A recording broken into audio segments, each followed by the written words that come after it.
Sorry?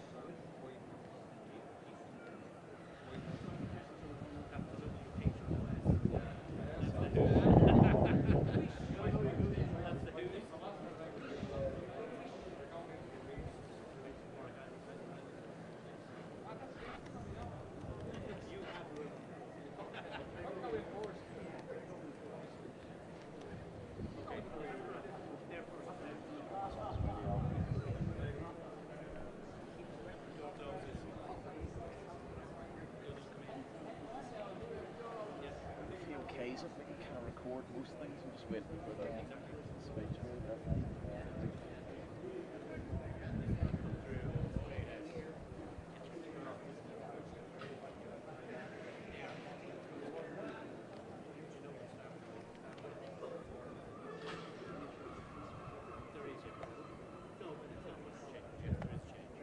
Something up also at the top of board. Take us on a free ride.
Hiya, how you doing? Good, thanks, yes.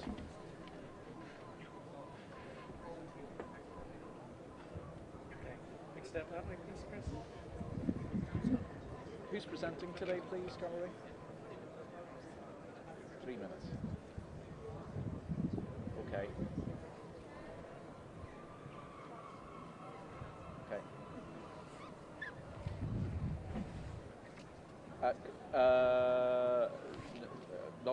Not sure at the minute. What would you like us?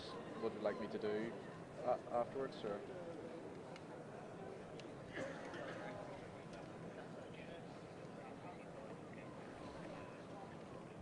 Oh yeah, he hasn't. Okay, He's sometimes. he's some time away yet. So he hasn't left the Irish ambassador's residence, so he's running late.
This is the Irish Parliament in Dublin city centre, and in the streets around here people have come out to try to catch a glimpse of the presidential motorcade as it makes its way to this location. There's no sign of that motorcade on its way yet, but here at the Parliament building there's this real sense of anticipation as you'd expect. We've seen various senior politicians here go into that entrance behind me there, including the former Taoiseach Bertie Ahern. He was the leader of the Irish government whenever the Good Friday Peace Agreement was signed in 1998, the peace deal that brought largely an end to the conflict in Northern Ireland, is seen as a real high point in British, Irish and American diplomacy. So it is that anniversary that Joe Biden is commemorating on his trip to Northern Ireland and now the Republic of Ireland. He is sure to mention the legacy of the peace deal in his speech, but also other matters, for example economic development, the fact that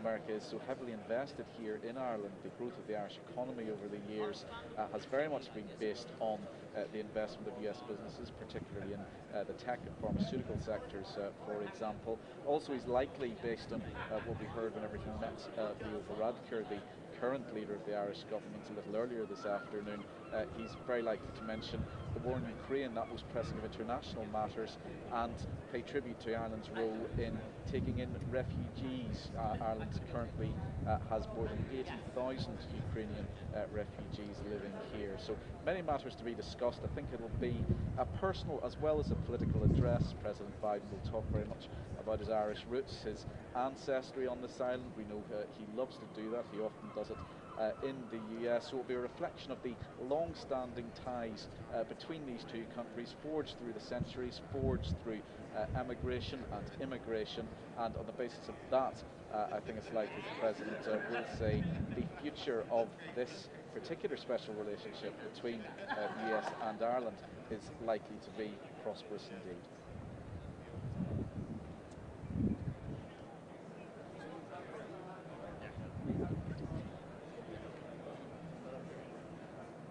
Yeah, they certainly are, as you'd expect. There is a great deal of excitement. People are, I suppose, wanting to catch a glimpse of a moment in history. It's seldom that a country the size of Ireland receives a US presidential visit at all. For a president to address both houses of Parliament, well, that's perhaps even more rare. Joe Biden's the fourth president to do that, after John F. Kennedy, Ronald Reagan and Bill Clinton. So the visit of any US president, of course, is never going to be universally welcomed. For example, 5 out of the 160 members of the lower house of the Irish Parliament at all are boycotting the president's speech. They're from the left-wing People Before Profit Alliance Party, made strong objections to US foreign policy. But the other parties, as I say, are gathering. They are very positive. They think that to have the leader of a superpower in the Houses of Parliament addressing parliamentarians directly is a powerful signal to the world that the links between America and Ireland are strong, they're vital, and that it enables Ireland to punch above its weight diplomatically and economically around the world.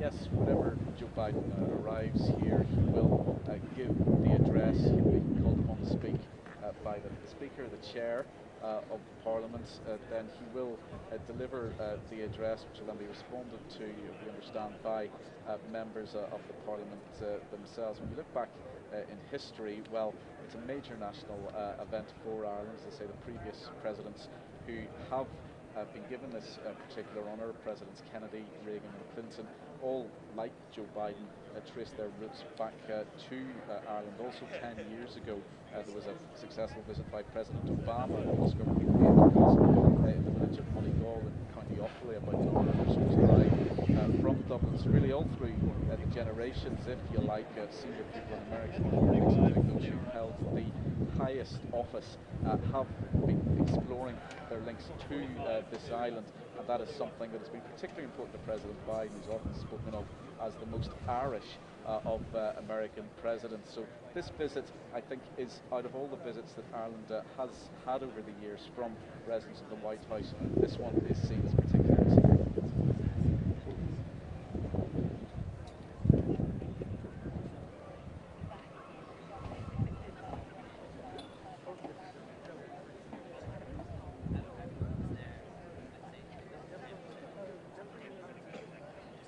Thank you. Yes, latest ETA we have is 4:45. 4:45. Okay. Thank you. Say 45 minutes. 4:45. Well, same thing. So.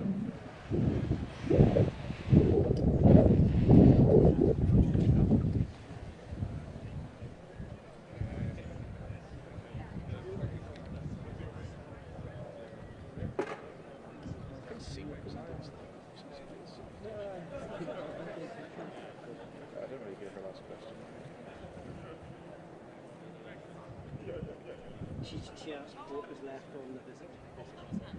Oh, right, okay, sorry, I understood. But I wasn't quite sure what she meant. That wasn't either today or what's still to come. Yeah. Well, I'm quite...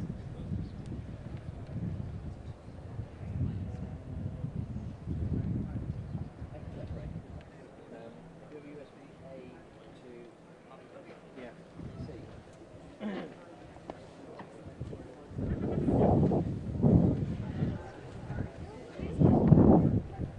Okay, they've signed all the scripts for 8 games, which will record it.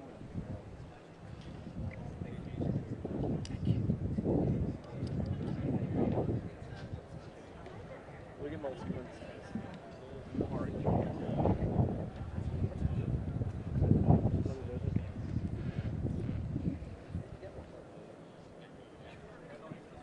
Send you the link on Amazon along with plastic bags.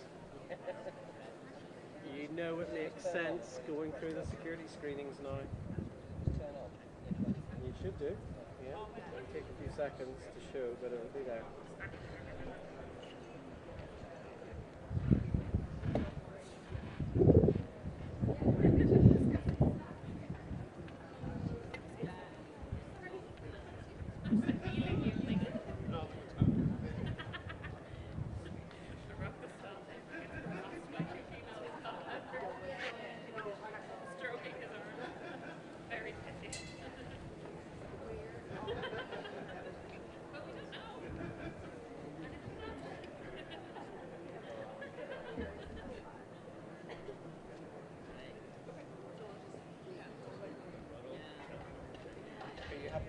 Mike, or do you want a heavy jacket over you? No, have it. Look like a carrier.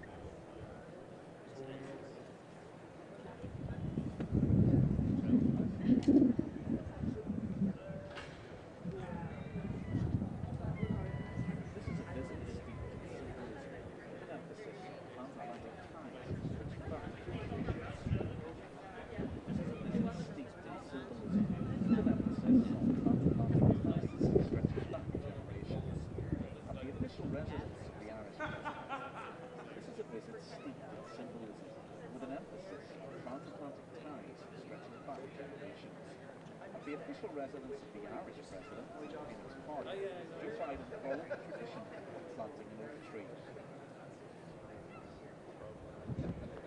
Four of his predecessors have taken part in this. This is a visit steeped in symbolism, with an emphasis on transatlantic ties stretching back generations.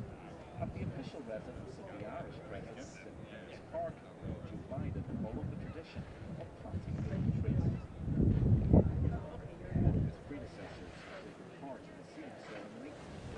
Kennedy, Reagan,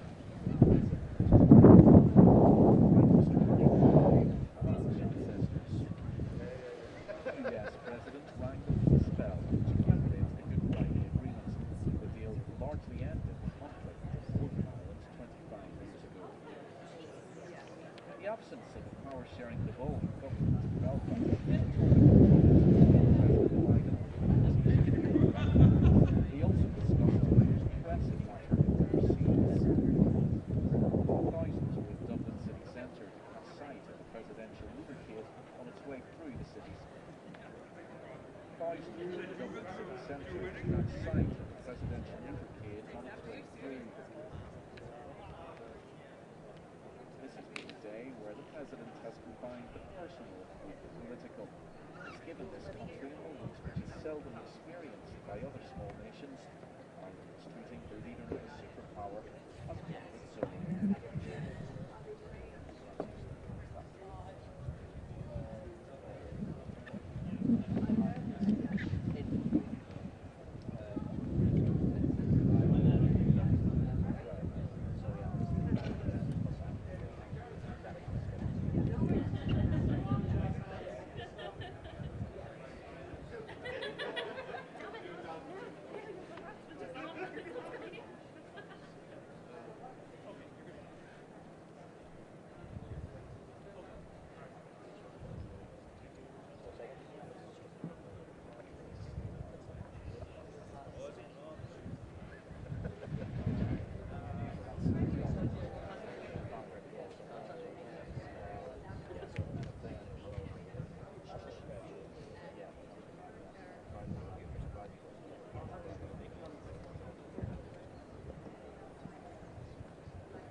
banning gambling advertising on club shirts. It's quite a big move. Although I was reading something, nothing to do with Ruby.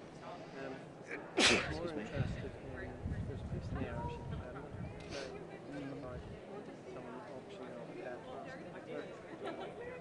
Yeah, you know, sort of, Excuse me. and a Nazi compass as well. This is wild. And you know, should this still be allowed to happen? It was a good story.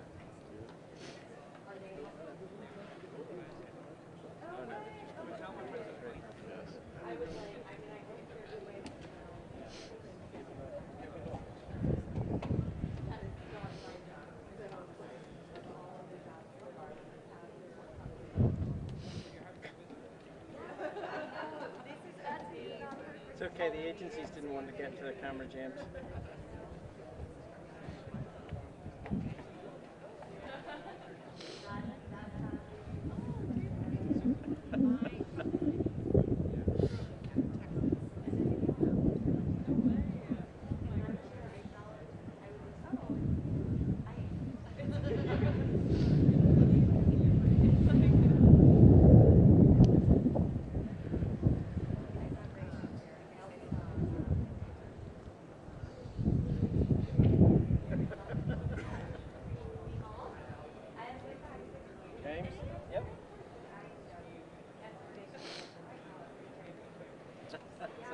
Uncomplimentary photograph. I could.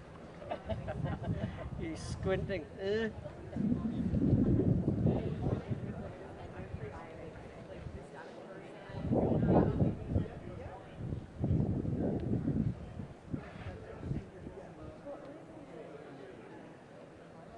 Very nice. Very nice.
exactly.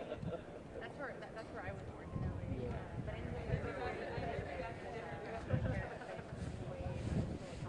Yeah. but it always a bit far from my hometown, so either way, Yeah. 4-hour drive. Yeah. So, and there's things like that I can see covered sweat. Oh. Yeah. So, sometimes Venezuela, you know, the thing called upside versus huge fires. Can you see in there the where there's other type of things, you know, and then you know, when things get really busy on the east coast, so we need to get into Iowa, where this was first, or no, he won Iowa. Yeah, that's right. He got Iowa, but then after that thing was Yep.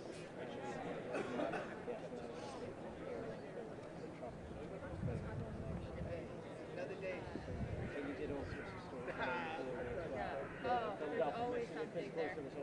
So we did. So we, between that and when I've been in America before on holiday, I think I've done about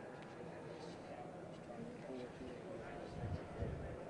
I'd like to come back and get that ticket. That's a lot of the States. So yeah, well, yeah. I mean, I'm lucky that I've done Hawaii and Alaska are the 2 hardest. Really? Well, yeah, Well, that's what I'm thinking because the climate. well, just because the logistics and the cost is good. I mean, you know, so like, there's like a couple of states where, you know, you can, the one where you can walk around in a circle and go through 4 states. Oh, what is it called, the Four Corners? They have that, yeah. So, and also some really small states on the East Coast.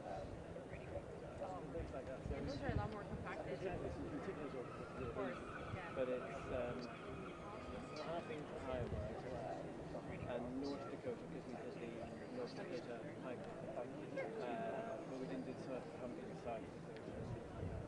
Yeah.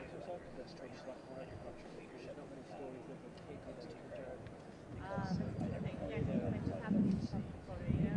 Just picture it, whereas, you know, you just New Mexico, well, make up a facility. Very nice. I have friends from New Mexico, actually. They now they're from I've been there for the big balloon festival in Albuquerque. Ah, right. And then we did a little road trip around.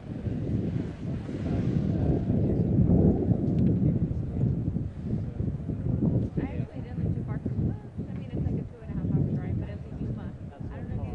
It's quite funny because in like in this country, in the UK, you said it's a 4-hour drive away. I know. Whereas we lived in effectively close to Burbank, North Hollywood, and Vegas, it's just like constant stores. There's always things happening. Oh, yeah.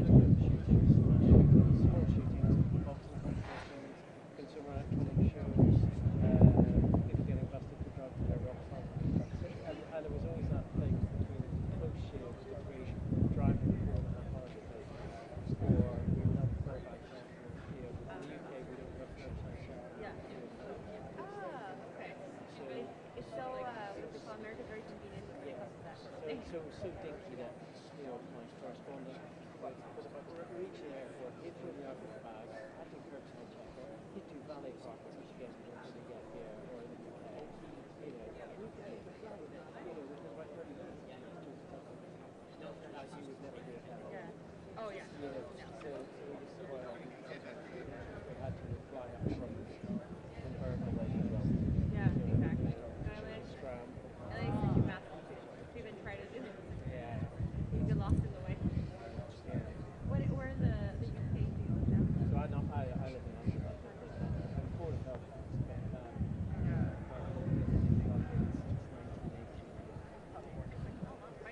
Just because we have to fight substantively, yeah. I know it's kind of funny because I always say, you know, when I die, nobody's going to come to me when I say that. They may not be very comfortable. Yeah. You know. You might have to give it to a different relative. Well, I know. You know, maybe my heart belongs to New York, so I'll get some people to sprinkle them on the Hudson. There'll be no shortage of people putting their hands up for that one. Oh, yeah, of course. Yeah, New York will be amazing and still.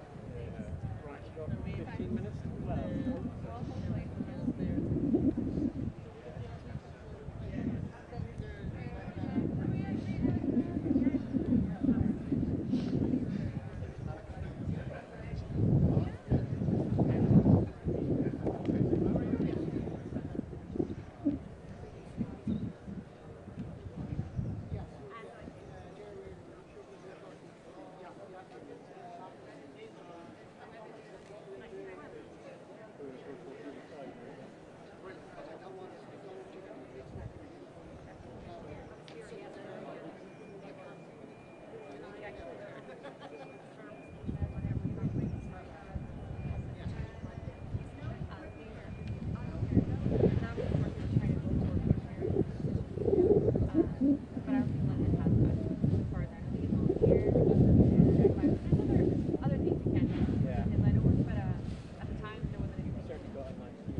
Should we put it through to 5:30? 5:30?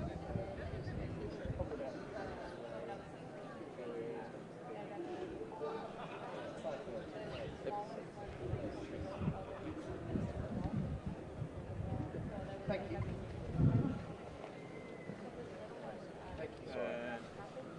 That's a shocker. Right, that goes on. Sorry, get back on that side. But Sorry, yeah. no, it's just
Okay.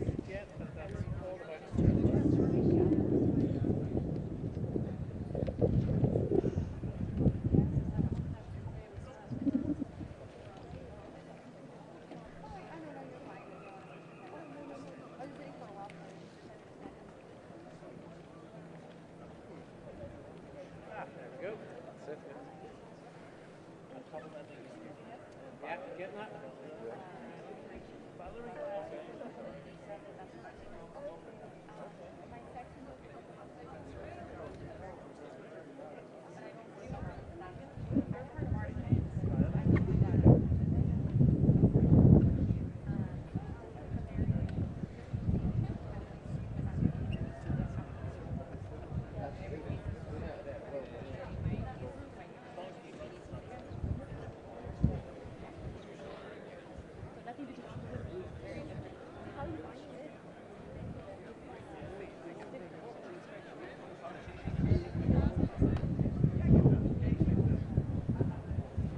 Hi, gallery. Yes, I'm hearing well. Yep. How are you?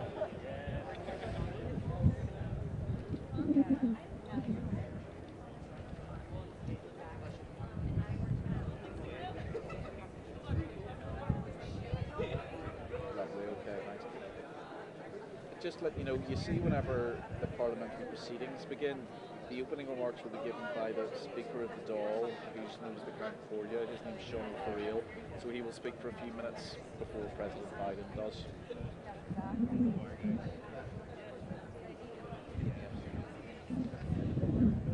Yeah. Yes. Hi, Tom. How you doing? Yeah. So he will be introduced by Sean O'Farrell, who is the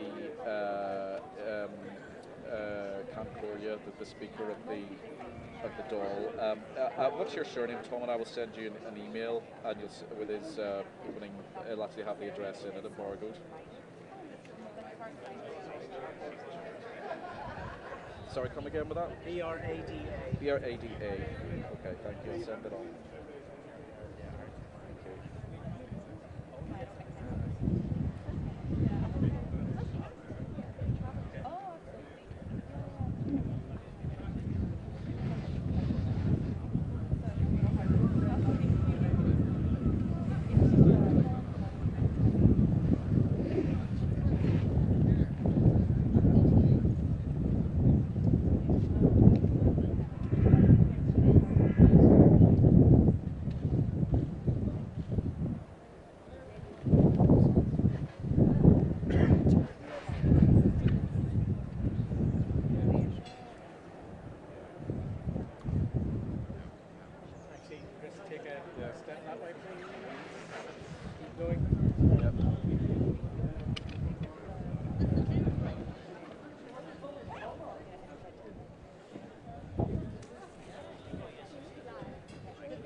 You're so much better on your own, aren't you?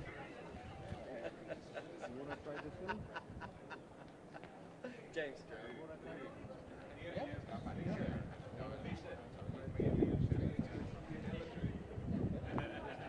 Can you hear me, yeah? Yes, can you hear me?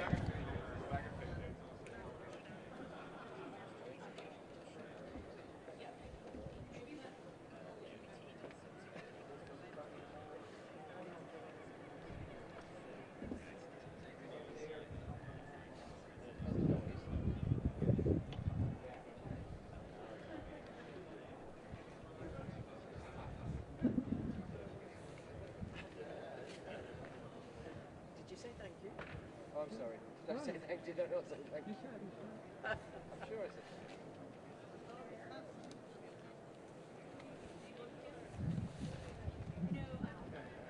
Well, no, I'm deliberately moving it that way so I don't step on hello? it. Hello? Hi. Yes, you can hear me okay. Definitely me. I can indeed, yes. Yes, that's right. It has.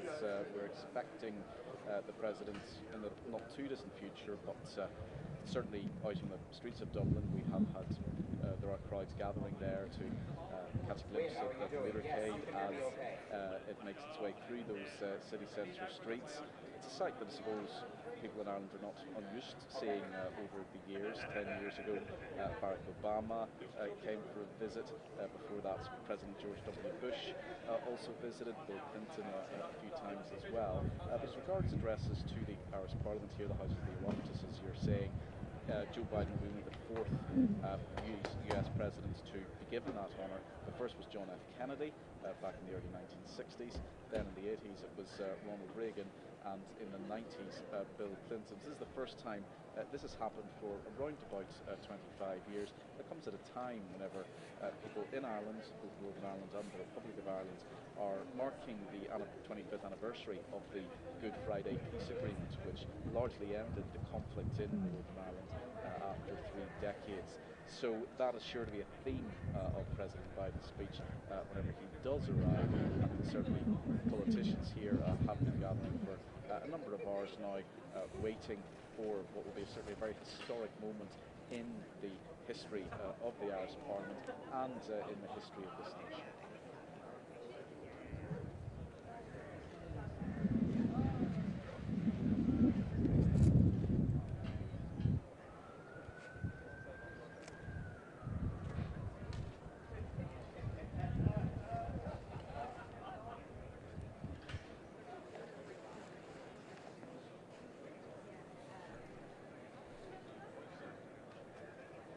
Yes, it certainly is. And President Biden visited Northern Ireland yesterday at a politically sensitive time there. There's been no power sharing devolved government for more than a year. And the power sharing system in Northern Ireland, very few other places around the world have anything like it. It was set up as a result of the Good Friday Agreement, an arrangement where unionists who basically want Northern Ireland to remain in the UK and Irish nationalists who ultimately want Northern Ireland to join the country I'm in now, the Republic of Ireland.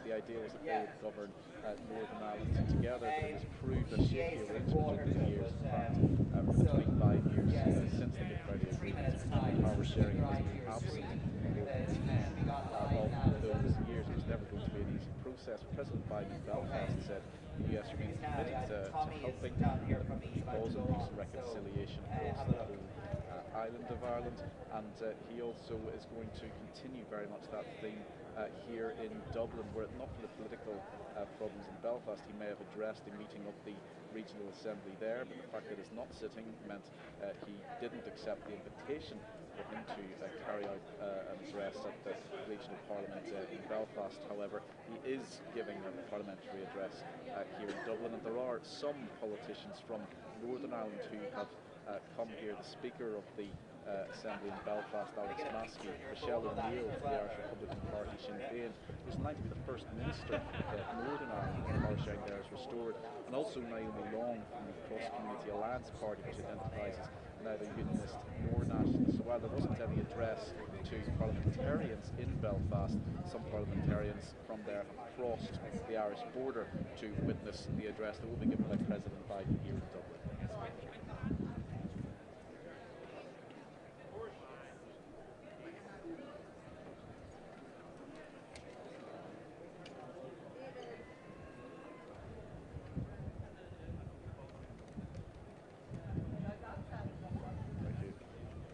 Gallery, I could hear you come back and was that not off-putting for you? No, I didn't hear them come back at all.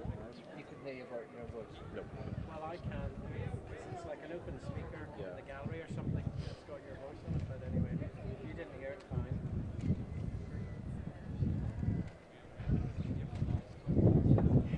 Are you only come here with another battery?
When he does come, I'm not going to zoom in at all. I'm just going to keep you in vision and assume that I've cut across from the road thing.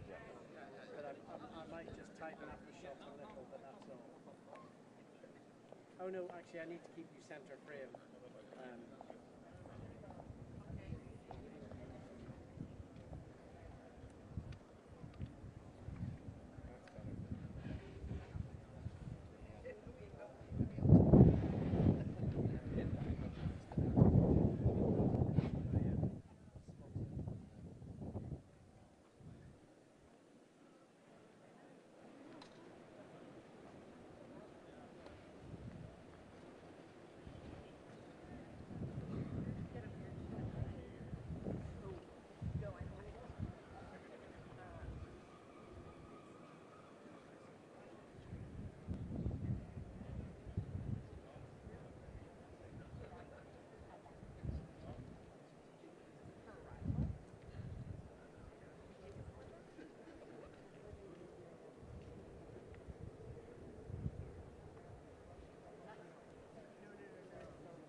we'll stick with this through the until he leaves here, basically, because we have this position. We're through security in the bubble here.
Will, what's going on? Yeah. Okay. Just bring us up to date. Any sign of President Biden yet? Yeah. How long are you looking to go?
At the moment. He was originally due here before about 3:30 local time, so we're about an hour later than that now. So he has been delayed. People here have had a little bit longer to wait, but nonetheless there is certainly been a real sense of anticipation building here all afternoon at the Irish Parliament. The House of Commons is here in the centre of Dublin. People, as you'd expect, have been lining the streets of the city centre to try to catch a glimpse of the presidential motorcade. Just beyond the gates here, I can see a crowd has gathered just across the road from the main entrance to this estate.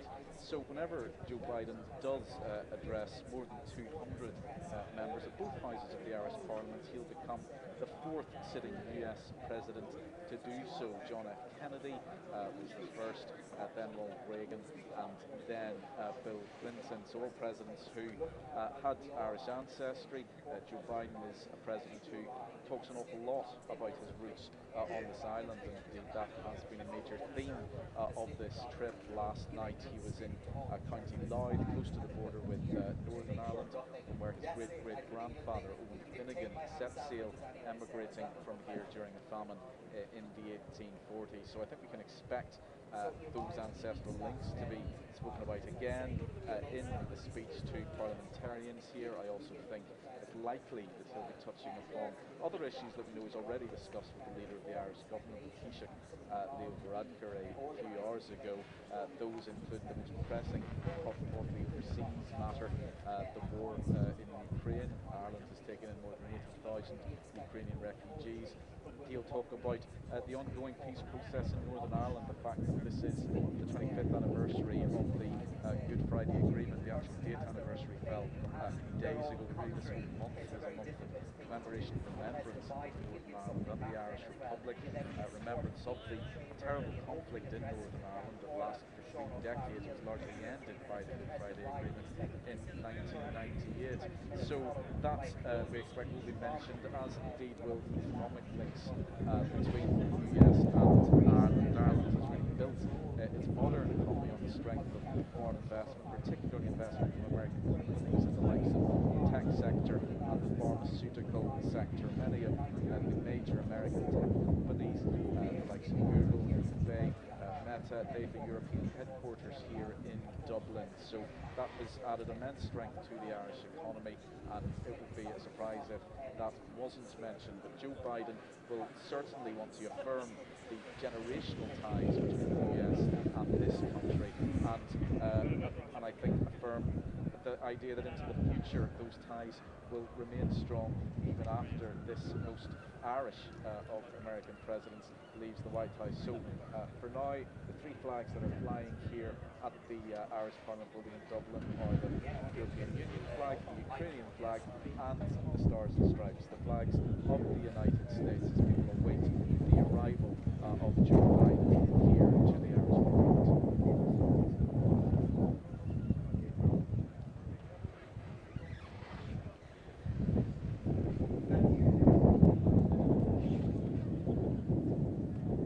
Certainly has, as I mentioned earlier last night, was a very personal visit to County Louth, the village of Carlingford, where he has some cousins, and also Dundalk, the main town in County Louth, where he was welcomed by thousands of people on a very rainy tomorrow. He'll be in County Mayo in the west of Ireland, where he also has relatives, the Bluets, and there he will give a public address, and again many people expected to turn up to that, another exploration of Joe Biden's ancestry in Ireland. So this afternoon in Dublin is more about the political than the person.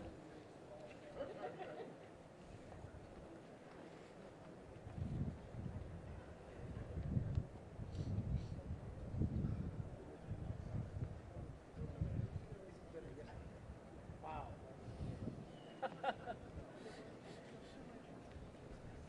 Yeah, I'm staying with you, yeah, until this is over, yeah. We can't go anywhere, you know, we're in the security bubble, so we'll stay.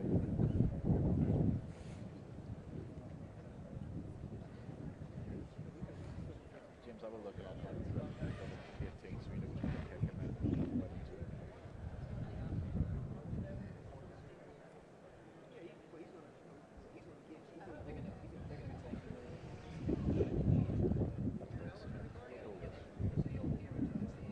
Yes.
light to them. Yeah, I think we see it.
Nothing that comes straight. Here, any studio? Yeah, I can do the studio, yeah.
Okay. Okay.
Yes, exactly. The president seems to be making it clear he's very much enjoying this visit to a land where he has so many ancestral links. There is a helicopter now right above us here. We're just outside the Irish Parliament in Dublin, so we're taking that as a sign that President Biden is very close indeed. Also, the first of a number of police motorcycle outriders has just driven in here across the road from the main parliamentary estates. There is a crowd behind barriers waiting for the arrival of the presidential motorcade, which we hear is making its way through Dublin city centre. This coming at the end of a day where President Biden has already met with the Irish President, Ronald Reagan, as we say, taking part in some very symbolic ceremonies there. He planted an oak tree in the grounds as his predecessors, John F. Kennedy,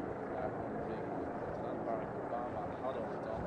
He rang a peace bell, which was put in the grounds of the presidential residence to commemorate the Good Friday Agreements in 1998. President Biden on this trip is commemorating the 25th anniversary of that peace deal, which largely ended the conflict in Northern Ireland. Then it was over to Family House, the Irish government's country house, as it were, just on the outskirts of the city, to have talks with the leader of the Irish government, Varadkar, who ease the ways expected to elaborate on an address to both houses of the Irish Parliament over the next hour. The Ukraine's likely to be mentioned. The help Ireland's able to relocate 1,000 Ukrainian refugees who come to live here. The ongoing peace process in Northern Ireland and economic ties between the US and Ireland. The US investment in the economy here being so important for Ireland's economic growth. Just heard the first sirens there, again a sign that something may be happening just round the corner. The sense certainly have been arriving here throughout the afternoon is that this will be a moment in the history of the Irish Parliament, in the history of the Irish nation, which they will savour.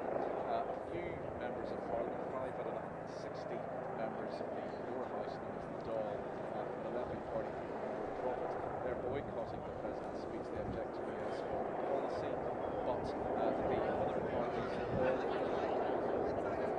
just as I'm speaking to you, Sarah, I can't see complete motorcycle bike riders just driving through the gates here, presumably just ahead of the presidential motorcade, led by the limousine known as the Beast. So there we have about half a dozen police motorcycle outriders, members of the Irish Police Force and Garda Síochána, who are providing security. Of course, there's a huge security operation around this presidential visit, as you'd expect. A few other cars with blue flashing lights there. I do think now, just driving into the grounds here of the Irish Parliament, past the three flags that are flying, the Ukrainian flag, the flag of the European Union, and indeed the Stars and Stripes is coming limousine bearing the Irish flag and the American flag, carrying President Biden for this historic address to of the Irish Parliament. So it's a massive presidential entourage travelling with the President, as you'd expect. Several of these black security vehicles carrying White House officials are here too. They're just about to pull up at the front door of the Parliament building. The presidential limousine coming through the gates now, round Drive, and in just a minute or two, the Beast, as it's known, most famous limousine in the world, you could say, carrying President Biden, will be arriving.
chairs of the Irish Parliament, the speakers of both parties. Remember, this is an address to Parliament, the parliamentary occasion, not strictly speaking an Irish governance occasion. And you'll see the Irish flag, the tricolour there, green, white and orange, flying on the limousine, along, of course, with the stars and stripes. So President Biden's staff is waiting now to open the door, and he will emerge from the vehicle. These are moments that dozens, scores even of international members of the media have been waiting for all afternoon. It's a very important one in the international spotlight, of course, for Ireland, and I think there we have President Biden emerging from his vehicle, being greeted by Sean Heaney, a very experienced done by Senator Jerry Buttigieg also. I understand it will be Sean Heaney who introduces the President to his fellow parliamentarians, and Jerry Buttigieg who makes the closing remarks at the end of the President's address. So no doubt they are thinking onwards.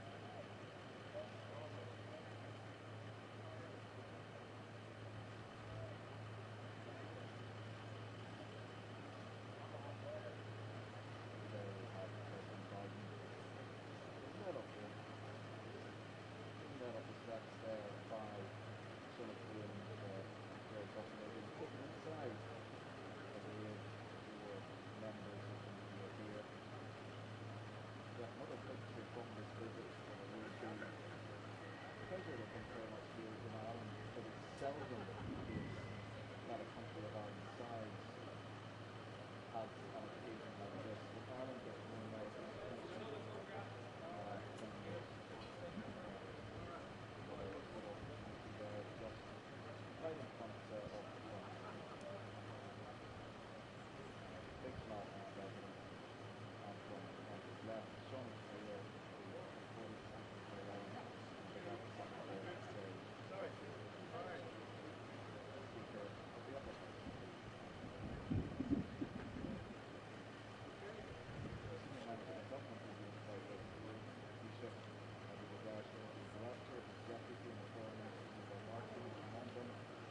Also parliamentarians from Northern Ireland who didn't have an address to Parliament in Belfast, not sitting at the because there's a lot of power sharing there, but the Speaker of the Assembly in Belfast has absolutely explained here in Dublin, as has Michelle O'Neill throughout the Dublin Party, saying he's in line to be the First Minister of Northern Ireland, if indeed that devolved government in Belfast is restored. So there's a cross-border element, an all-Ireland element to this event, and President Biden will be greeting, we understand, senior political leaders inside Leinster House within the Irish Parliament before he goes into the chamber, where he'll be introduced by Sean Heaney, and then he'll speak, expecting to focus on the themes that he has already touched on this highly symbolic visit.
Uachtaráin Stáit Aontaithe Varadkar, the President of the United States of America.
It's not somebody's fault.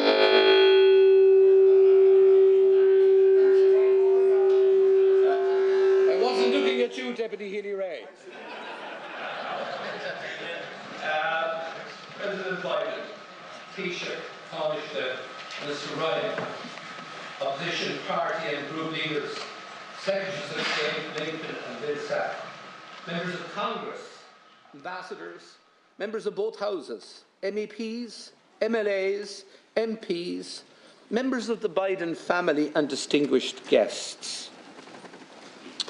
And I think I must mention somebody else, Mr. President, because it's just come to my attention that a very young observer is in attendance here today, and that is the daughter of Senator Rebecca Moynihan, her infant daughter Margot.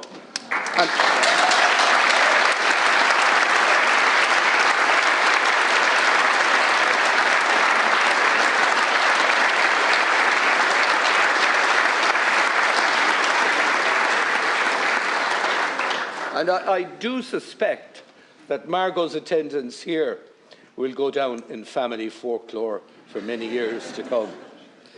Uachtaráin Biden tá fáilte mór rót go teach lion. Unad our Parliaments náisiúnta. Is é lá stairiúil súntasach agus lá mór bród dúin go léir an lá seo. President Biden, you are most welcome to Leinster House, the home of our national parliament. This is a very proud and historic day for us all. It is a day we have looked forward to since your election as the 46th President of the United States just over 2 years ago. Today, you do us the honour of addressing our joint sitting. It's the 4th time the Houses have been addressed by a US President. Almost 60 years ago, on the 28th of June 1963, in a very different world and a very different Ireland, the late President John F. Kennedy addressed the Houses and inspired our people. It is particularly fitting, therefore, that you should address us so close to that important anniversary. Today we acknowledge the presence in Ireland of his grandnephew, Joseph Kennedy III, the new US economic envoy to Northern Ireland, and we wish him every success in the important role of supporting peace and prosperity that you have assigned to him.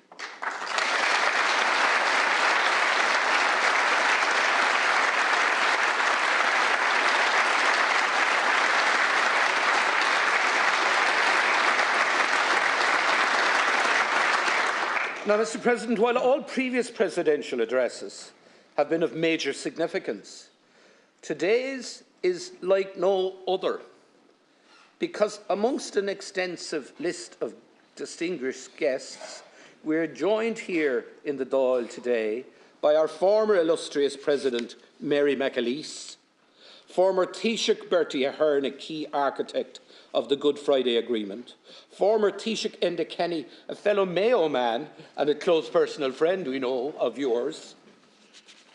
Joining us also is the former President of Sinn Féin and a former member of this House, Gerry Adams, who played such a key role in the Good Friday Agreement negotiations. And from north of the border, we also welcome Alex Maskey, Speaker of the Northern Assembly, which I'm sure you would have liked to have been able to address, Michelle O'Neill, the Northern Leader of Sinn Féin, Colm Eastwood, Member of Parliament, Leader of the SDLP and a successor to the great John Hume, Nobel Peace Laureate, and an initiator of the Good Friday Peace Agreement, and Naomi Long, leader of the very progressive and growing Alliance Party. I extend a special welcome also to Miss Mary Heaney, whose late husband, Seamus Heaney, is a favourite poet of yours, Mr. President, and of ours also. And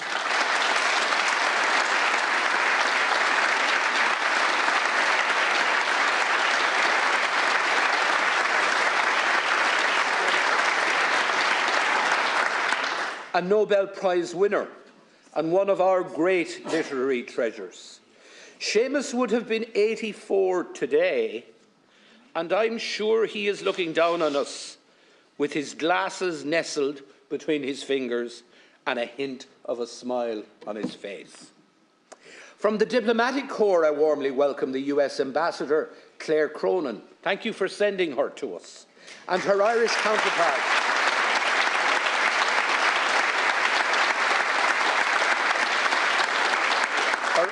counterpart, in Washington, Ambassador Geraldine Byrne-Nason, one of the very best of our diplomats.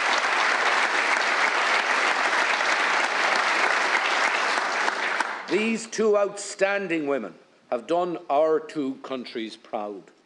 We are joined too by the Dean of the Diplomatic Corps, the Moroccan Ambassador to Ireland, the representative of the European Commission and Parliament, Jonathan Claridge and Fionnuala Croker, our dear neighbour and friend, Ambassador Paul Johnson of the United Kingdom. But may I extend a very special and warm welcome to the much-admired Ukrainian ambassador to Ireland, someone who has become incredibly well known to all of us, Larissa Garasko, who above all else represents the nearly 80,000 displaced Ukrainian citizens now resident in Ireland.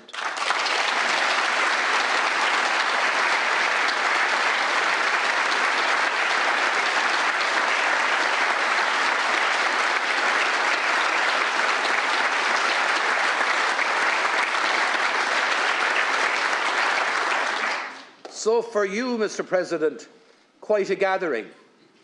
And with the greatest of respect, Mr. President, I must say you sure can draw a crowd.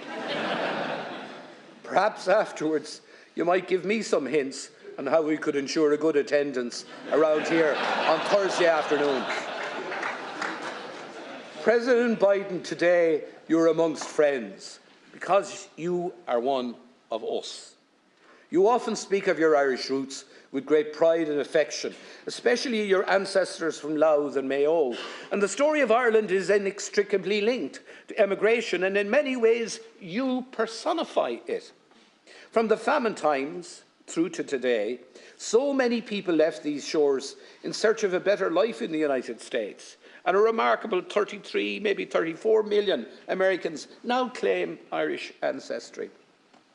The signatories of the 1916 proclamation said that this very republic came into being with the support, and I quote, of its exiled children in America. And how true that was.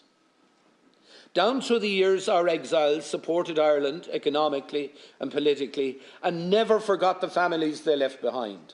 All through your political career, sir, you too have been a faithful and supportive friend of Ireland. You have been there, to quote the well-known song, in sunshine or in shadow. So on this historic occasion, your homecoming, we warmly welcome you back to your roots. From the bottom of our hearts, we thank you for all you have done and continue to do for us here in Ireland. The Ireland you are visiting this week is a multicultural, progressive nation, benefiting enormously from an inflow of immigrants who have arrived on our shores from across the world. They enrich our society and help us grow our economy.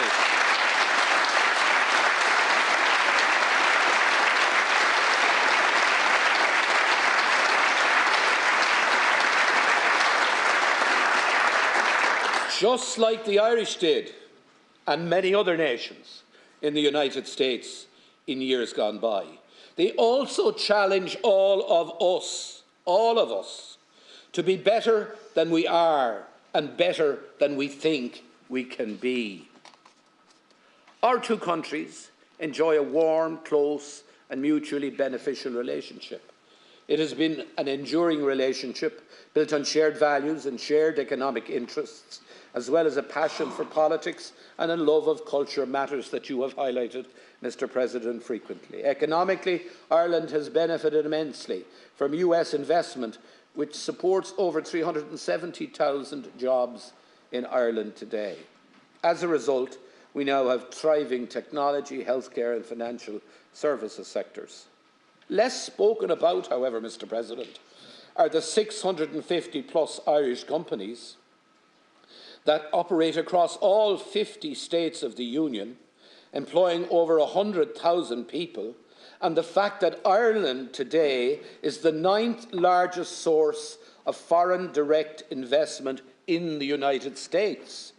Long may this bilateral investment continue. Ska a chéile a Warren Nadini.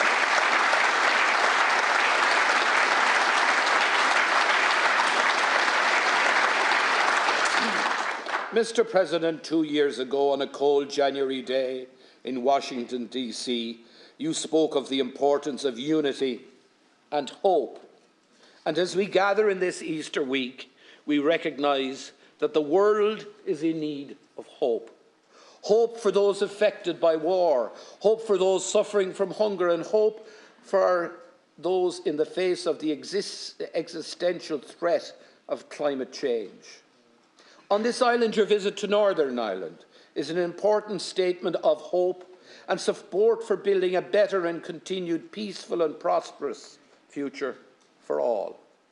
We thank you for your unstinting and constructive support for the Good Friday Agreement over the last 25 years, and for your continued close engagement, which you demonstrated so powerfully this week.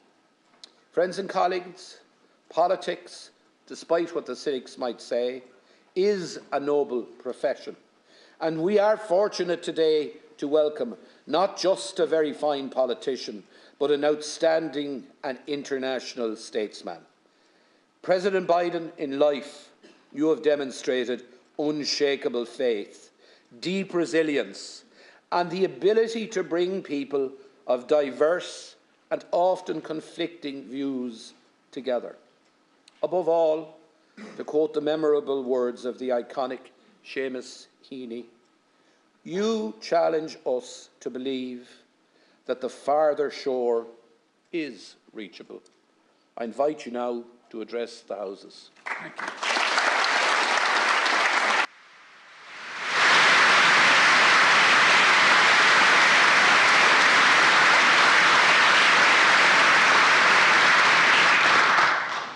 Well, Mom, you said it would happen. And Margot, I apologize to you, little baby girl. The idea you're subject to hearing the President of the United States have to deliver a policy speech is as bad as all my children have been put through. Speaking to my children, my son Hunter is with me, and my best friend in the world, my sister Valerie, is with me today. And I want them to...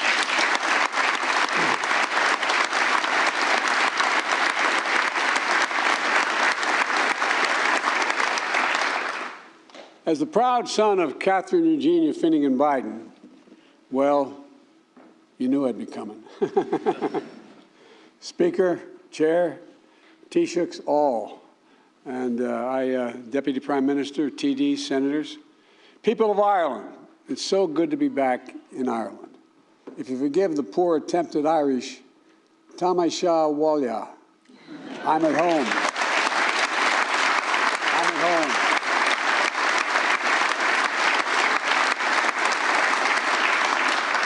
I only wish I could stay longer. But I always have a little bit of Ireland close by, even when I'm in Washington. In the Oval Office, I have the rugby ball signed by the Irish rugby team, the ball the team played when they beat the All Blacks in Dublin in 2021.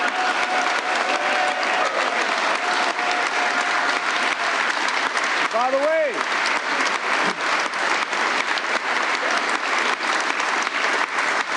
my cousin, one of Ireland's greatest rugby stars, Rob Kearney, brought it to D.C. on St. Patrick's Day in 2022 to give me.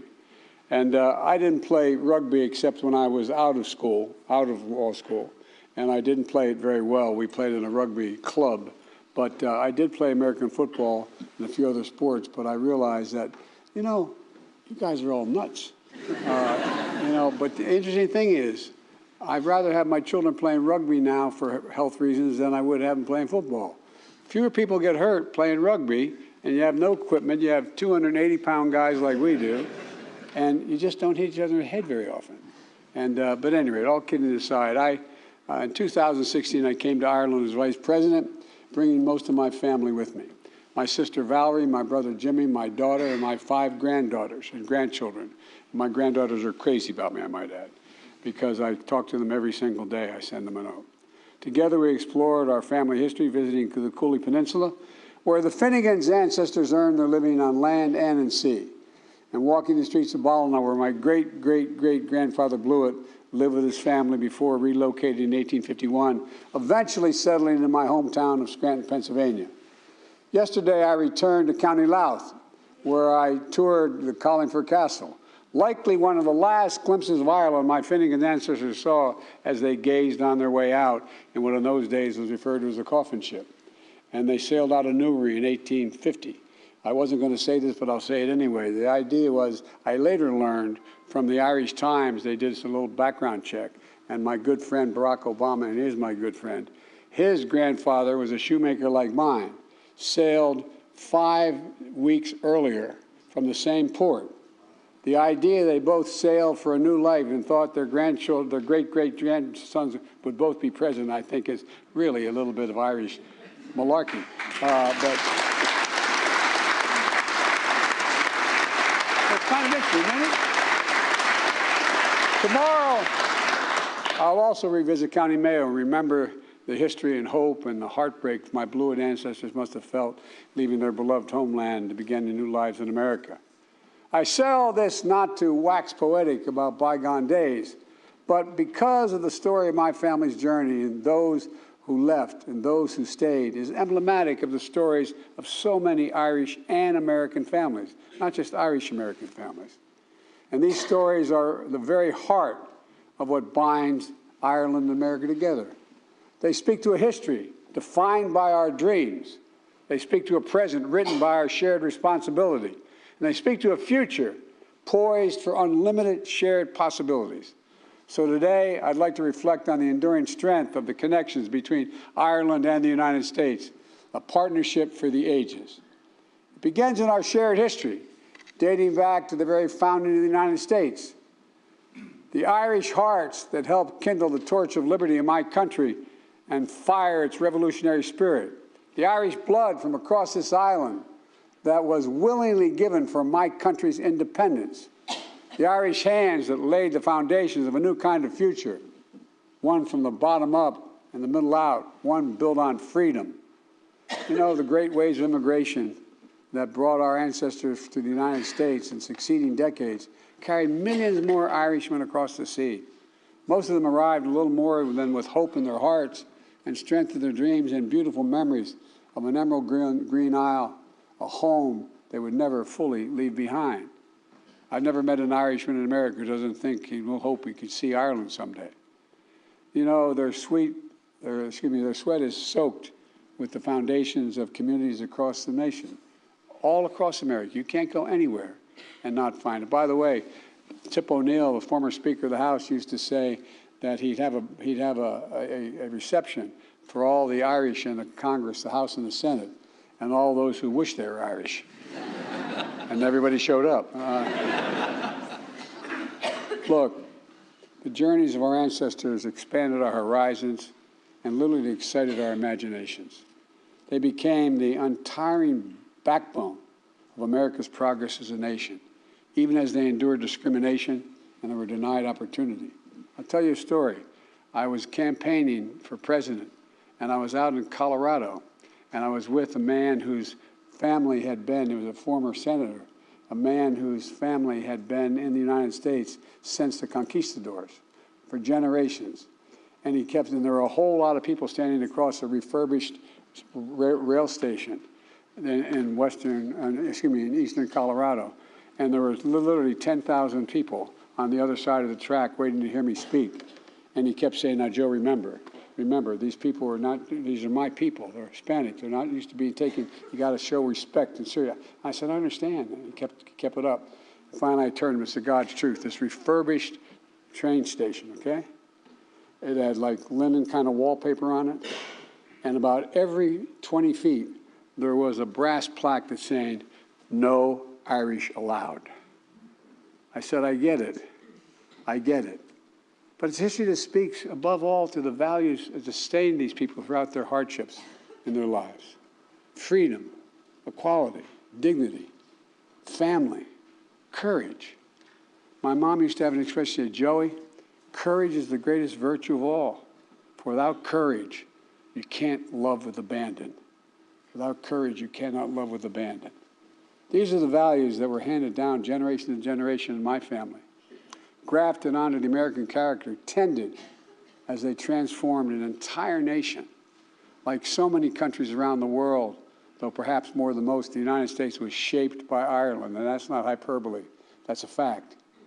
And the values we share remain to this day the core of our historic partnership between our people and our governments. As nations, we've known hardship and division, but we've also found solace and sympathy in one another. And just 4 years before we issued our Declaration of Independence, Benjamin Franklin came to the Irish Parliament and declared and described it as, I quote, disposed to be friends of America, end of quote. And turned to the text of Ireland's 1916 proclamation, displayed mainly in the main foyer of this building, draws on the support of Ireland's exiled children in America, the quote, draws on the support of exiled children in America. We're nations that know what it means to persevere for freedom, to brave a civil war, to toil in the vineyards of democracy. And that's, again, not hyperbole. It's a fact. It's a fact. It's not just the hope, but the conviction that better days lie ahead that has brought us along. We have the power to build a better future. 60 years ago, as referenced, the first Irish Catholic president of the United States made a historic trip here, speaking to this assembly and capturing the imaginations of Irish and Irish-American families alike.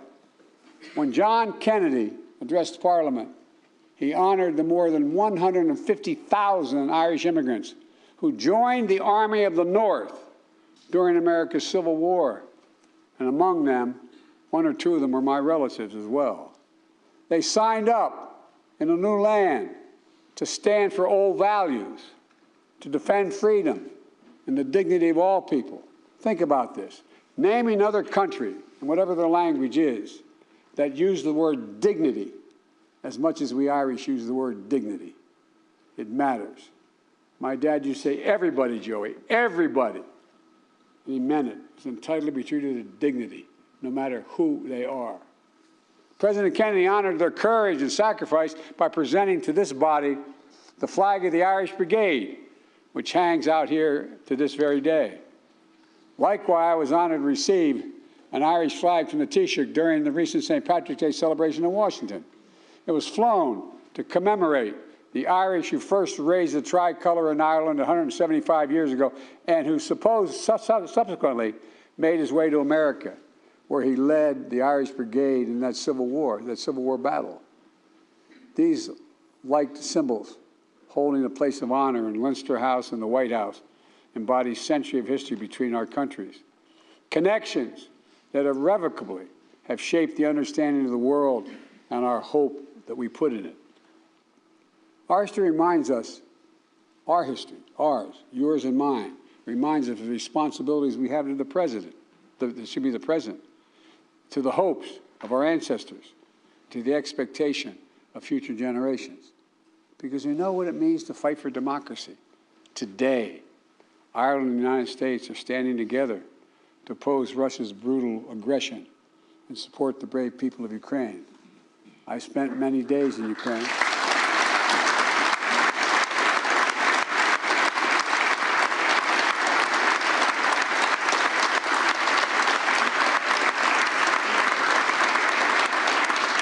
President Kennedy said 60 years ago, and I quote, "Ireland pursues an independent course in foreign policy, but it is not neutral between liberty and tyranny, and it never will be." Thank you for that.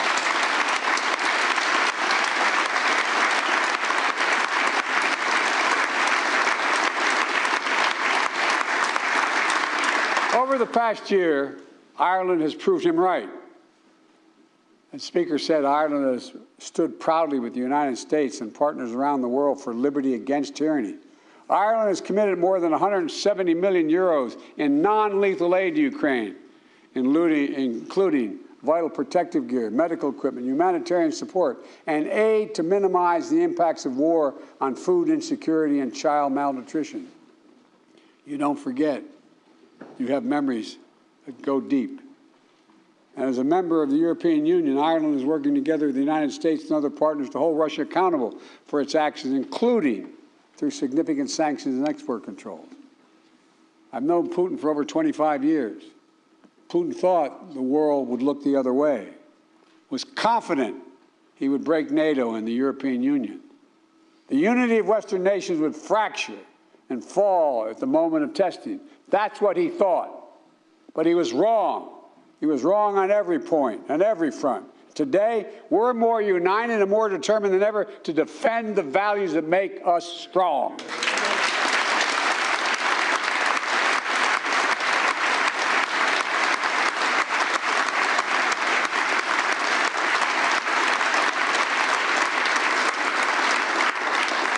And I want to sincerely thank you for Ireland's vital leadership last year in the UN Security Council.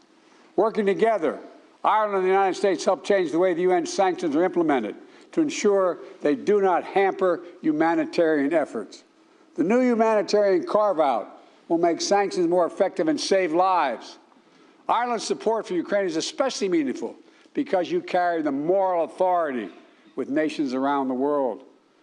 Ireland's always been a voice for liberty, global cooperation, and equality of all mankind. Because Ireland remembers the terrible cost of war, you've built an international credibility as peacekeepers, stepping up continuously to serve in the UN peacekeeping missions since Ireland's first deployment in 1958. Because Ireland remembers what it means to have to flee home, leaving everything behind to begin again on foreign shores. The Irish people have generously opened their hearts, their homes, and you've welcomed, as you said, nearly 80,000 Ukrainian refugees. I would argue the rest of the world has an obligation to help you maintain that as well. Because Ireland remembers how painful hollows of the great hunger, and you're today a global leader in food security as well. Ireland's committed fully 20% of your aid budget to fighting global hunger. And in a moment where people around the world are struggling with the economic fallout of the pandemic, Russia's war in Ukraine, Ireland is growing its aid budget and expanding its commitment to help vulnerable people, especially partner nations across Africa. I particularly want to thank you for stepping up alongside the United States to help UNICEF and the World Health Organization fight malnutrition and child wasting. Ireland's contribution of 50 million euros is helping prevent the and treat wasting, child wasting, and supply ready-to-use therapeutic foods and reach 500,000 children in Africa. 500,000 children. You're changing lives. Ireland also remembers, as I do, that peace is indispensable.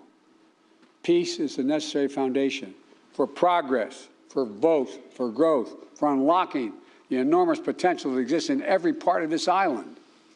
This week marks a vital milestone for peace. 25 years ago, the Belfast Good Friday Agreement. 25 years ago, one of my best friends in the Senate, and a great, great friend to this day, is George Mitchell. As he said, there were 300 days of failure, or 700 days of failure, and 1 day of success. But it was a success that one day. But more is to be done. Yesterday I was in Belfast to honor those who commit themselves to peace, to reiterate the enduring support of the United States for the Good Friday Agreement and Northern Ireland's democratic institutions, and help accelerate the enormous economic growth that is opening new futures for young people in Northern Ireland. As I pointed out, there are literally hundreds of American corporations ready to come and invest, but they're cautious because their institutions are not in place. We must never forget that peace, even as has become and lived reality for an entire generation of young people, peace is precious. It still needs its champions. It still needs to be nurtured. The Good Friday Agreement didn't just change lives for the better in Northern Ireland. It had significant positive impact across the Republic of Ireland as well. As the Taoiseach and I have discussed, including last month in Washington, and again today, how Ireland and the United States can work together with the United Kingdom and the European Union to support the people of Northern Ireland. I think that the United Kingdom should be working closer with Ireland in this endeavor. Political violence must never again be allowed to take hold in this island.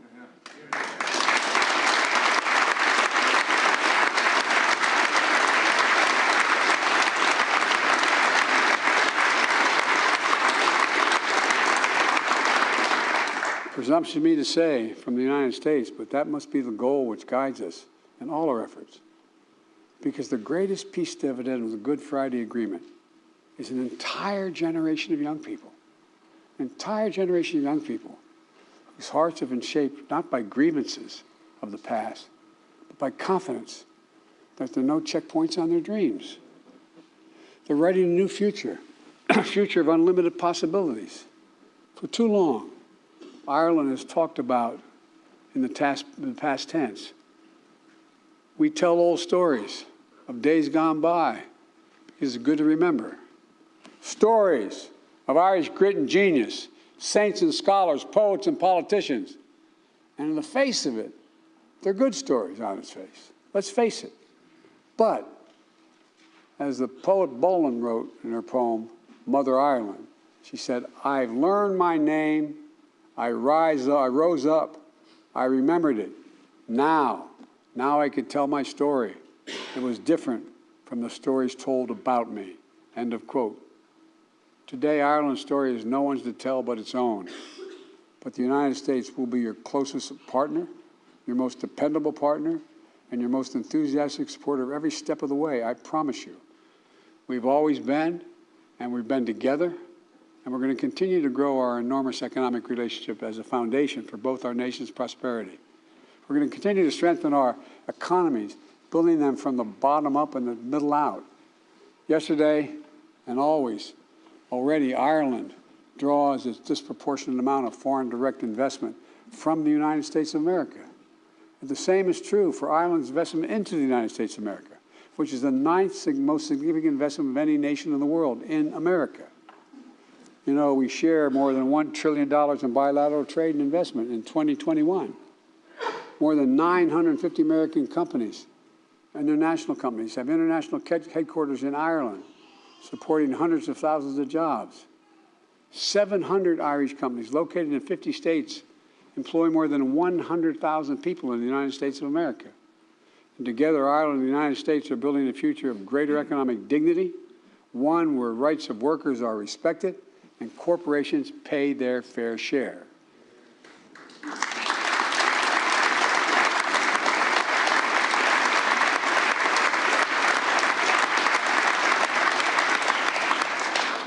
global minimum tax will continue fair competition for investing while creating benefits for all our people. And I have no doubt that the thriving economic relationship between our countries is going to continue to grow. I'm grateful for Ireland's partnership in delivering this game-changing international agreement. Similarly, the deep connection that has always existed between our people and the land has translated into a commitment to fight climate crisis, to preserve our planet for future generations.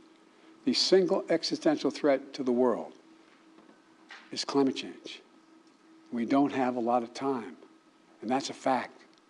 They're even recognizing, finally, everyone's recognizing America.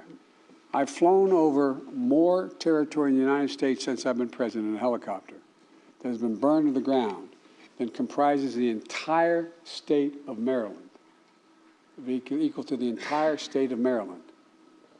Ireland's famous 40 shades of green are being supplemented by green energy, green agriculture, green jobs. Make no mistake, the entire world sees and is drawn to the opportunities that exist on this island.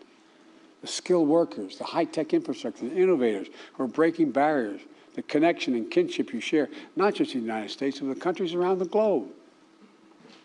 I know you all know it, but maybe sometimes we forget it. Ireland is a hotbed of cutting-edge science, research, and emerging technology that's going to influence so much of our shared future, for real. Working in partnership with Ireland, the United States, together with the European Union and like-minded parties around the world are going to ensure that those technologies are grounded in the same core values we have championed for so long: democracy, human rights, freedom of opportunity for everyone, not just for some, for everyone. You know, I hadn't planned on running for president again in 2020. My son, Beau, had just died of stage 4 glioblastoma after coming back from Iraq after a year. He was the Attorney General of Delaware. As a matter of fact, he should be the one standing here giving this speech to you. But, you know, I started to write a book talking about how technology has always changed the world, and we were at an inflection point in the world. The technology was changing so rapidly and things were changing so significantly that it wasn't so much who led any country, it was the changes that are just happening at incredible speed, incredible speed. Look what's happening with artificial intelligence right now. It holds enormous promise and enormous concern. Our world stands at an inflection point where the choices we make today are literally going to determine the future or the history of this world for the next 4 to 5 decades. Literally, not figuratively. We're at one of those points. I had a professor at school who said an inflection point is when you're riding down the highway at 60 miles an hour and you make a radical turn 6 degrees in one direction. You can never get back in the course you're on. That's where we are as a world. And as we meet these ageless struggles, they continue to cast a shadow on our world. Struggle between the rights of many and the desires of a few, between liberty and oppression. And I know I get criticized for saying this around the world, but between democracy and autocracy. It is a competition that's real. And we're called to this work just as every generation before us has been. In this moment, the world needs Ireland and the United States and our limitless imaginations. I've met more with Xi Jinping than any world leader has over the last 10 years. Over 91 hours of just one-on-one conversations, 68 in person. I've traveled 17,000 miles with him through Asia, primarily through China. He once asked me on the Tibetan Plateau, he said, "Can you define America for me?" This is the God's truth. I said, "Yes, I can, in one word." But if he asked me about Ireland, I could have said the same thing. One word: possibilities. We believe anything is possible if we set our mind to it and we do it together. This is the United States of America and Ireland. There's nothing beyond our capacity if we do it together. And we got to believe that. We got to know that, because that's the history of both our countries. This is about defending the values handed down to us by our ancestors, keeping the flame of freedom we inherited, the beacon that's going to guide our children and grandchildren. It's a struggle we're fit to fight together. Now, how is Ireland and the United States? Now is their time to meet every challenge together. I really mean this. To raise together, to rise up in our joys and our triumphs, to preserve together and persevere through sorrows and setbacks, to dream together over horizons we can't see, and to build together a future that may be, that doesn't exist, a future that can be. You know, as was mentioned, today's Seamus Heaney's birthday. And I was always quoting Irish poetry in the United States Senate over my career. It's a long career, 36 years. And my colleagues always thought I did it because I was Irish. That's not the reason. They're the best poets in the world. That's the reason I did it. And one of the best among them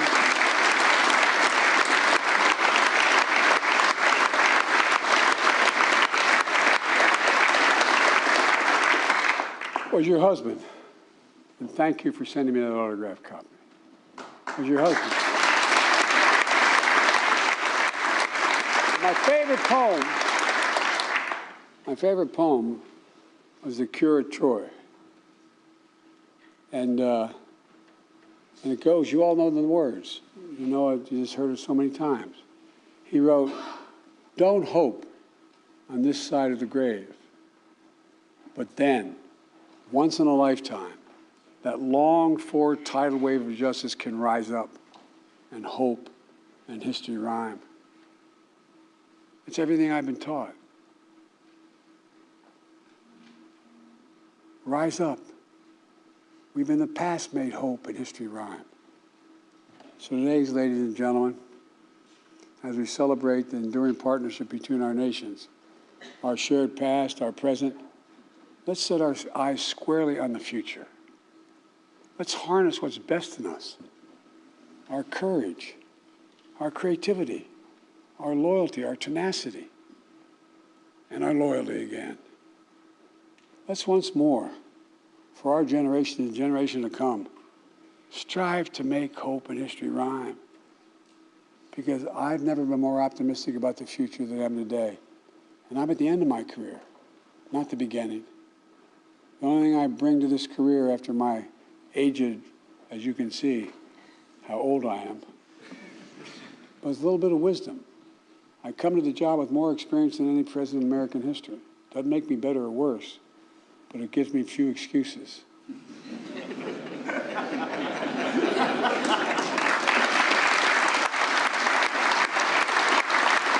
Folks,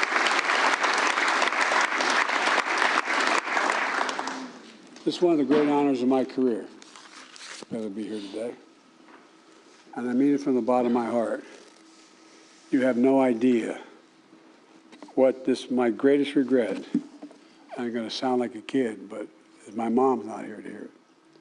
My greatest regret is my grandfather Finnegan, who was an Irish-American whose grandfather was Owen Finnegan, who made the effort.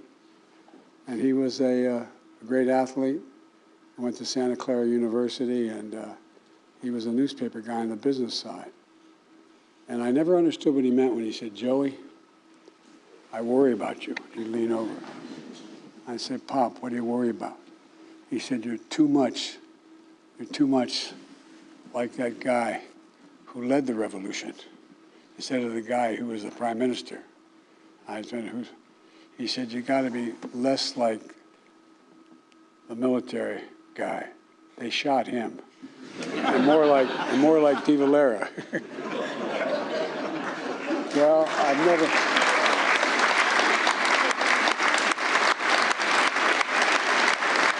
But, folks, I really mean it. We can do so much. We really got, we can. And it doesn't even break down in ideology. It breaks down in faith in ourselves, our values. Because no matter what party we belong to, our values are the same. It's about honesty, dignity, justice. And you all have every ingredient to make it work. It's an honor to be here. Thank you very much.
Ulster Biden, har ceann cóiltí an dáteach agus ar mahan féin, gan buchas leat as an óir a thuirtuing a bheith in a láthair in numh, agus a haisc a thuirt an cuimh hí seo. We might say 4 more years, Mr. President, but we can't be political here, but thank you for your wonderful address.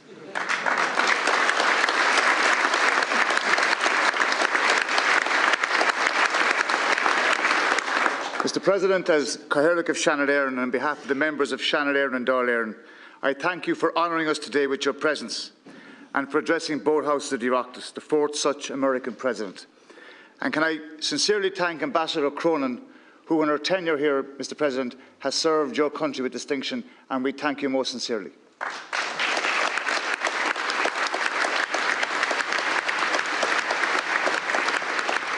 From your address today and from your visit, not just this week but in previous times, it is obvious that you have a genuine personal pride in your Irish ancestry.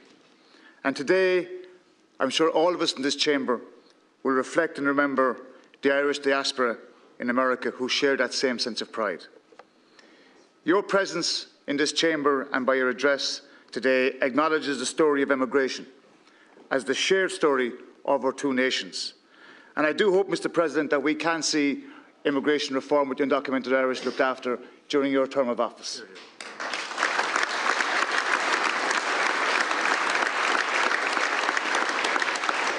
This week, we as a nation turn another page of history together, Lekela, by commemorating the 25th anniversary of the Good Friday Agreement.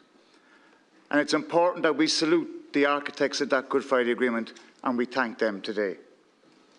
We welcome your visit, Mr. President, as a reminder of the role your country has played and continues to play as a broker of peace. Too many of us still remember the terrible violence that devastated our communities for decades.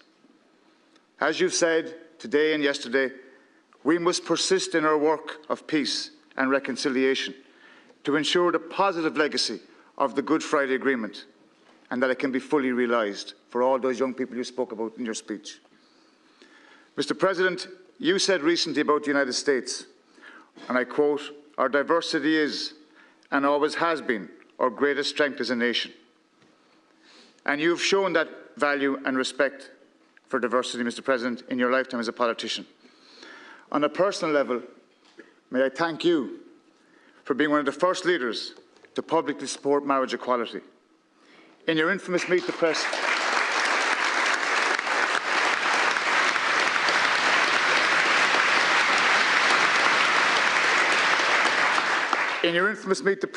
interview in 2012 with David Gregory, you framed the debate as a simple proposition. Who do you love, and will you be loyal to that person that you love? With this statement, Mr. President, you held aloft your respect for diversity, and others followed, including my very good friend Enda Kenny here, who, as part of his government, allowed us to have a referendum on marriage equality in our country.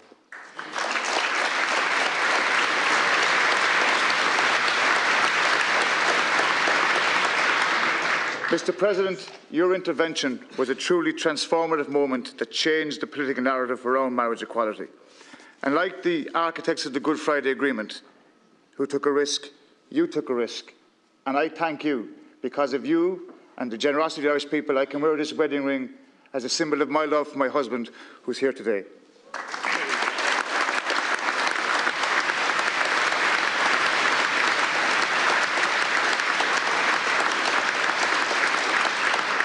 There's an old Irish proverb, "Anall na Baha and Tahrú," change is the breath of life. Looking ahead, we know that change will be constant, and we will embrace that and keep our positivity. We will continue to value and strengthen our special relationship with the United States as we work together on shared global challenges. President Biden, I hope that you and your family enjoy your visit to Ireland, your ancestral home. And I want to welcome your sister, Valerie Biden-Owens, who has a very good, strong Cork connection, and your son, Hunter.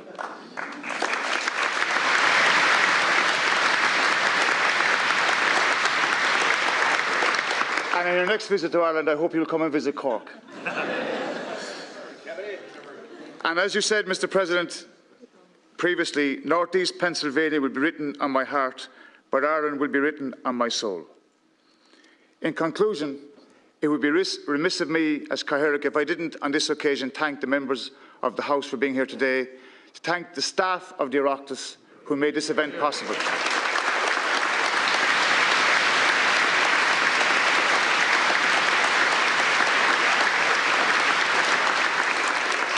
Oireachtas, thank you for addressing the House of the Oireachtas. Gurb Míle Maithagat, Slán agus Beannacht, Barbua, and Fly Eagles Fly.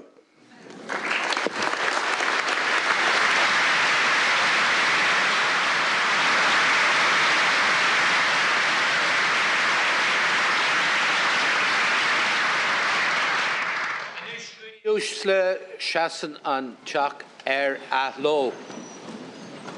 Adjourned. Adjourned. All right.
Oh no, I've been breaking Margot straight interrupt.